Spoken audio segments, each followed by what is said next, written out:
Assalamualaikum students, I hope you are all well. Welcome to Abhyal Medicos. Our today's lecture is about megaloblastic anemia. आज मेरा black market सही से चल नहीं रहा था जिसकी वजह से मुझे all over the world red marker he use करना पड़ा है. So without wasting a single minute हम लोग चलते हैं अपने टॉपिक की तरफ, दैट इज मेगालोब्लास्टिक एनीमिया. अब जो मेगालोब्लास्टिक एनीमिया है ये बेसिकली मैक्रोसिटिक एनीमिया की ही एक टाइप है. मैक्रोसिटिक एनीमिया बेसिकली हम लोग कब कहते हैं कि पेशेंट को मैक्रोसिटिक एनीमिया, जब उसका एमसीवी लेवल 100 या आप कह लें 95 हेक्टोलीटर से अबव चला जाए, तब हम पेशेंट को मैक्रोसिटिक एनीमिया की कैटेगरी में लेकर आते हैं.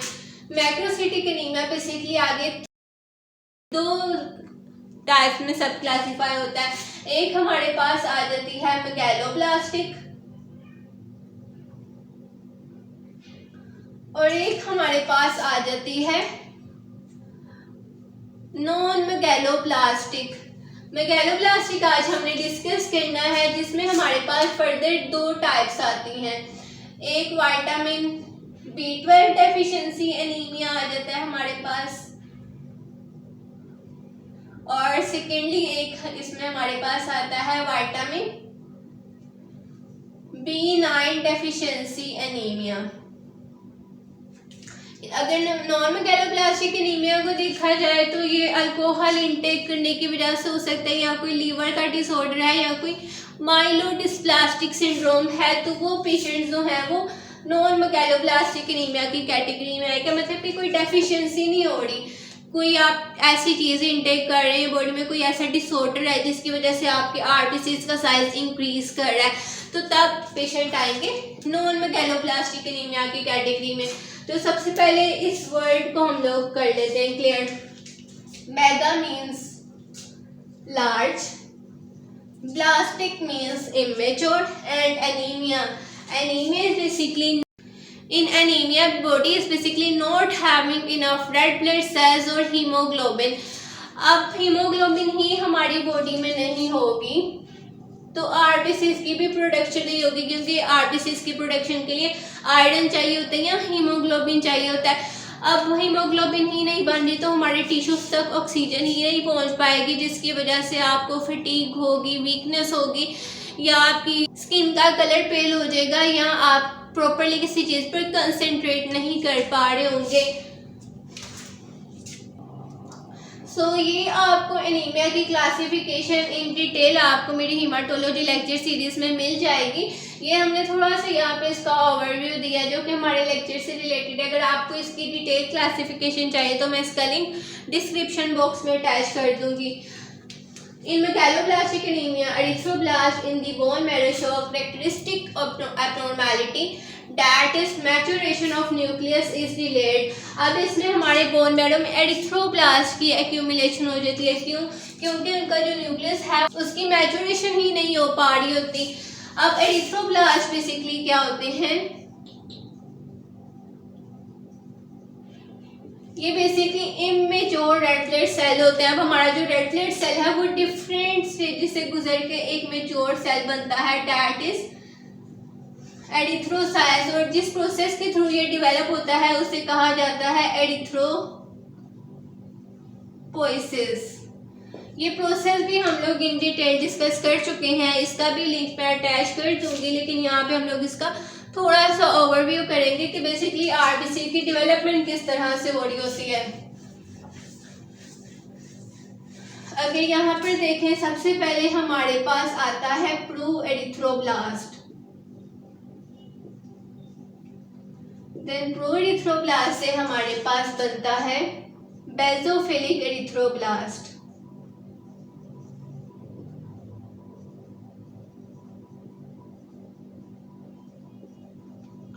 देन इस बेसोफिलिक एरिथ्रोब्लास्ट से फॉर्मेशन होती है पॉलीक्रोमेटोफिलिक एरिथ्रोब्लास्ट की, या पॉलीक्रोमेटोफिलिक नॉर्मोब्लास्ट आप कह लें. देन इस पॉलीक्रोमेटोफिलिक एरिथ्रोब्लास्ट से हमारे पास बनता है ऑर्थो क्रोमैटिक नॉर्मोब्लास्ट या फिर इसको लेट नॉर्मोब्लास्ट भी कहा जाता है। इस ऑर्थोक्रोमैटिक नॉर्मोब्लास्ट से हमारे पास बनते हैं रेटिक्यूलोसाइट्स।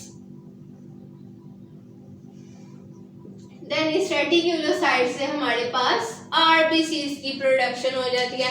तो यहाँ आप देखें कि आरबीसीज, एक मैच्योर आरबीसी बनने के लिए इसको कितने स्टेप से गुजरना पड़ता है। अब जैसे जैसे फॉर एग्जांपल अगर आप यहाँ पर देखें ना, एरिथ्रोब्लास्ट का साइज इतना होता है, जैसे जैसे कि मेच्योरेशन की तरफ जाता है इसका साइज जो है आहिस्ता आहिस्ता कम होता जाता है, फिर इसका साइज डिक्रीज हो जाता है।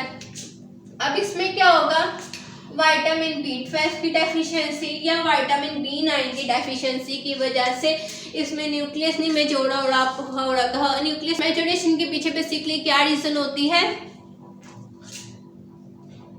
विटामिन B12 और B9। विटामिन B12 और B9 ने सेल डिवीजन में हेल्प आउट करनी होती है, डीएनए सिंथेसिस में हेल्प आउट करनी होती है, न्यूक्लियस मैच्योरेशन में हेल्प आउट करनी होती है। अब जब विटामिन B12 या विटामिन B9 की डेफिशिएंसी हो जाएगी तो ना ही डीएनए सिंथेसिस ठीक से हो पाएगी, ना ही न्यूक्लियस मैच्योरेशन हो पाएगी और ना ही सेल डिवाइड हो पाएगा।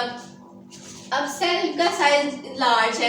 नॉर्मली अगर आप आरबीसीज का साइज देखें ना तो वो 7 to 8 माइक्रोमीटर के दरमियान होता है, लेकिन अगर फॉर एग्जांपल एरिथ्रोब्लास्ट की बात की जाए, अगर इसका साइज 15 माइक्रोमीटर है या 20 माइक्रोमीटर है तो ये बोन मैरो में ही रह जाएगा, क्योंकि ये बोन मैरो क्रॉस करके हमारे ब्लड में नहीं आ पा रहा होगा due to in large size, जिसकी वजह से अपना लाइफ स्पैन भी पूरा नहीं कर पाएगा। आरबीसीज का लाइफ स्पैन होता है 120 डेज। 120 डेज कंप्लीट करने से पहले ही आरबीसीज की डेथ हो जाएगी, जिसकी वजह से इसमें आरबीसी काउंट भी कम हो जाता है। अब आज के लेक्चर में बेसिकली हम लोगों ने डिस्कस करना है विटामिन B12 डेफिशिएंसी एनीमिया को। विटामिन B9 डेफिशिएंसी एनीमिया को हम लोग नेक्स्ट लेक्चर में कवर करेंगे। अब सबसे पहले अगर हम लोग देखें ना, विटामिन B12 को बेसिकली कोबैलामिन भी कहा जाता है। अगर इसकी एब्जॉर्प्शन से हम लोग स्टार्ट करें कि हमारी बॉडी में इसकी एब्जॉर्प्शन किस तरह से हो रही होती है जब हम इसे डाइट में इनटेक करते हैं। सबसे पहला स्टेप हमारे पास आ रहा है, cobalamin in diet is bound to animal protein. साथ साथ हम यहाँ पे थोड़ा सा उसको विजुलाइज भी करते जाते हैं ताकि हमारे लिए ना ईजी हो। फॉर एग्जाम्पल आपने मिल्क लिया डाइट में, ठीक है, अब उस मिल्क में आपके पास डिफरेंट प्रोटीन्स हैं थी और साथ ही साथ कोबैलामिन भी था, विटामिन B12, ठीक है। अब यहाँ से आपने जब इसको इनटेक किया, ये आपका माउथ आ गया, यहाँ से आपने इनटेक कर लिया मिल्क को। अब इसमें आपके पास था कोबैलामिन और साथ ही साथ कुछ एनिमल प्रोटीन्स। अब ये दोनों चीजें आपस में बाउंड हुई हैं। अगर हम लोग इसको किसी चीज से डिनोट कर दें, ये आप फर्स्ट कर लेंगे कोबैलामिन है और साथ ही एनिमल प्रोटीन अटैच हुई हुई है। नेक्स्ट क्या होगा, amylase will break relation between cobalamin and animal protein. अब अमाइलेज आएगा और इन दोनों को तोड़ देगा। ये हमारे पास आ गई एनिमल प्रोटीन और ये हमारे पास आ गई cobalamin. Pepsin digest binding protein to release vitamin B12। अब पेप्सिन ने क्या करना है, आकर इस बाइंडिंग प्रोटीन को डाइजेस्ट कर लेना ताकि जो विटामिन B12 है वो फर्दर आगे हमारे पास आ जाए। अब पेप्सिन किस तरह से होता है, हमारे स्टमक में HCl होता है, जो हमारे पास पहले पेप्सिन होती है ना वो इनएक्टिव फॉर्म में होती है, पेप्सिनोजेन के फॉर्म में HCl आएगा और इस पेप्सिनोजेन को पेप्सिन में कन्वर्ट कर देगा। अब ये जो पेप्सिन है इसने बेसिकली क्या करना होता है, इस एनिमल प्रोटीन को डाइजेस्ट कर लेना होता है। फिर हमारे पास पीछे क्या रह जाएगा, vitamin B12। Now in the next step, haptocorrin produced by salivary glands bind to vitamin B12. Now our salivary glands are performing here such an awesome task that they secrete haptocorrin to bind to vitamin B12 ताकि इसकी degradation ना हो जाए हमारे stomach में, क्योंकि हमारे stomach में HCl होता है तो HCl से इसकी डिग्रेडेशन होने के बहुत चांसेस होते हैं। तो हमारा सलाइवरी ग्लैंड हेप्टोकोरिन को सिक्रीट करेगा। अब हेप्टोकोरिन को डिफरेंट नेम से कॉल किया जाता है, तो आपने कंफ्यूज नहीं होना। इसको आर फैक्टर भी कहा जाता है, इसको आर प्रोटीन भी कहा जाता है, इसके अलावा इसको हेप्टोकोरिन भी कहा जाता है। तो हमारा सलाइवरी ग्लैंड क्या करेगा, हेप्टोकोरिन को सिक्रीट करेगा। यहाँ पे हमारे पास इस तरह से हमारा स्टमक आ गया, जिसकी यहाँ पे हमारे पास पेप्सिन आएगा, जो कि क्या करेगा, इस एनिमल प्रोटीन को डाइजेस्ट कर लेगा। पीछे हमारे पास क्या रह जाएगा, विटामिन B12। नेक्स्ट हमने बता दिया हेप्टोकोरिन आएगा, वो इसके साथ बाइंड कर देगा। अब हेप्टोकोरिन को हम लोग किससे इंडिकेट करें, ये आ गया हमारे पास हेप्टोकोरिन। अब ये हेप्टोकोरिन आकर बाइंड कर दिया इस कोबैलामिन के साथ, ताकि जो हमारा स्टमक का ACL है वो इसकी डिग्रेडेशन ना कर दे। Next, pancreatic proteases then break haptocorrin and release vitamin B12। अब पैंक्रियास से हमारे पास आएंगे कुछ पैंक्रियाटिक प्रोटिएसिस, पैंक्रियाटिक प्रोटिएसिस। अब इसने क्या करना है, आकर इस कॉम्प्लेक्स को तोड़ देना है। इस कॉम्प्लेक्स को जब ये तोड़ेगा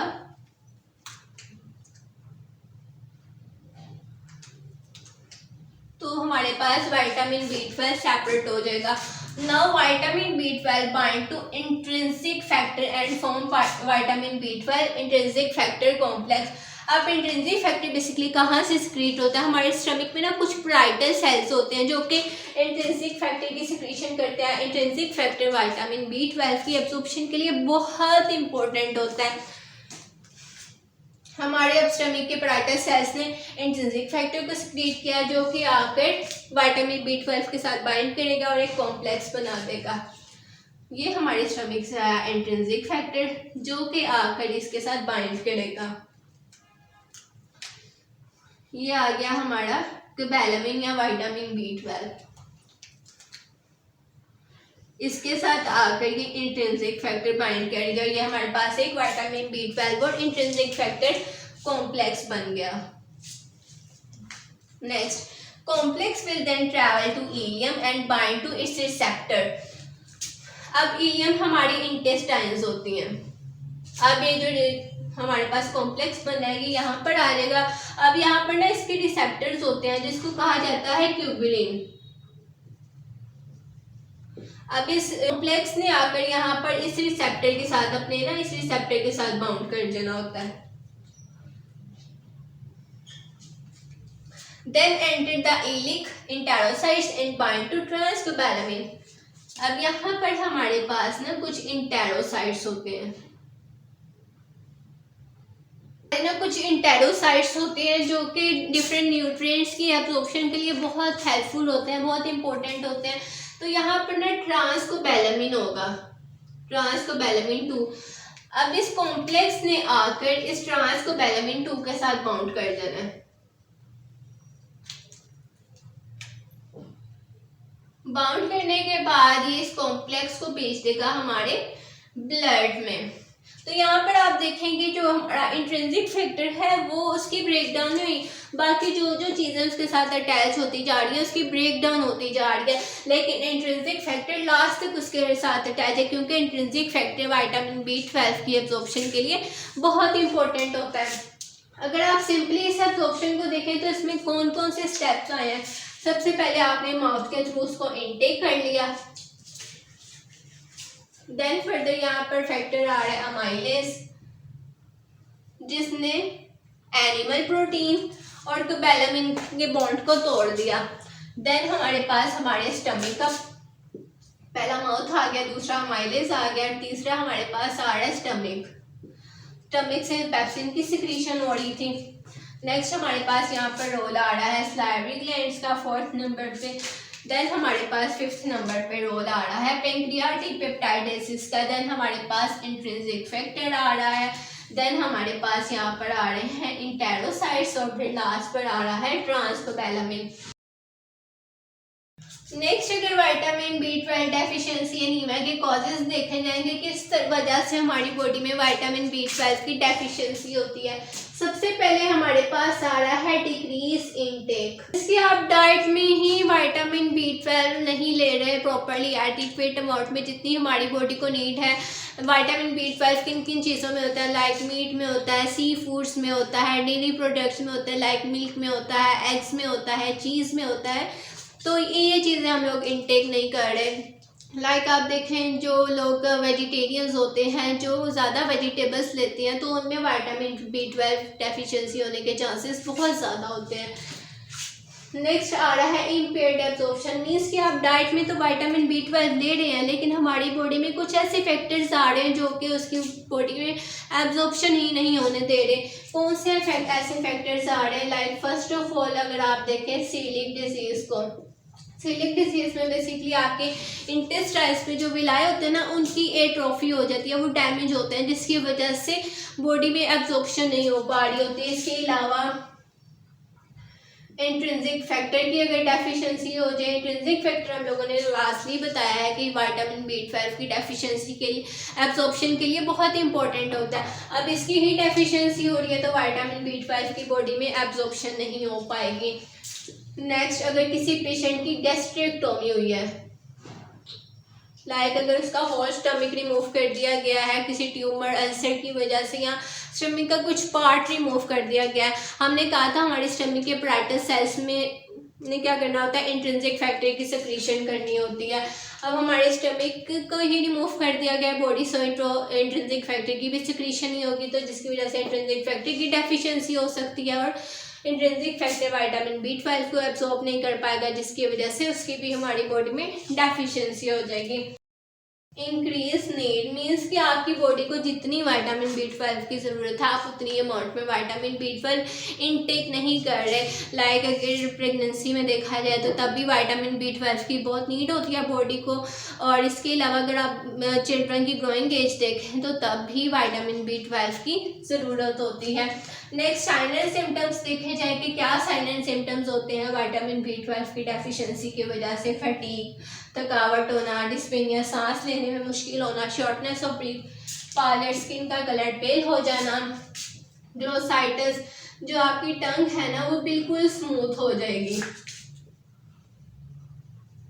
नॉर्मली आप देखें कि आपको ना आपकी टंग पे कुछ रिजेस से फील हो रहे होते हैं, लेकिन विटामिन B12 की डेफिशिएंसी या आयरन की डेफिशिएंसी में भी हम लोगों ने देखा था ग्लोसाइटिस को, जिसमें आपकी टंग जो बिल्कुल फ्लैट हो जाती है, बिल्कुल स्मूथ हो जाती है, उस पर कोई रिजेस अपेयर नहीं हो रहे होते। इसके अलावा हार्ट रेट इंक्रीज कर देता है, लॉस ऑफ एपेटाइट, भूख नहीं सही से लग रही होती।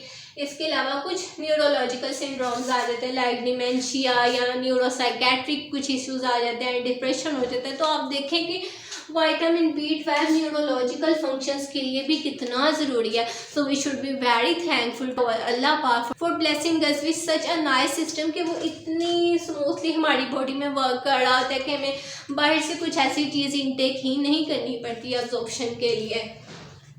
नेक्स्ट अगर देखा जाए लैब फाइंडिंग्स को, HP लेवल कम आ रहा होता है, ACT लेवल भी कम आ रहा होता है, WBCs और प्लेटलेट लेवल भी कम आ रहा होता है।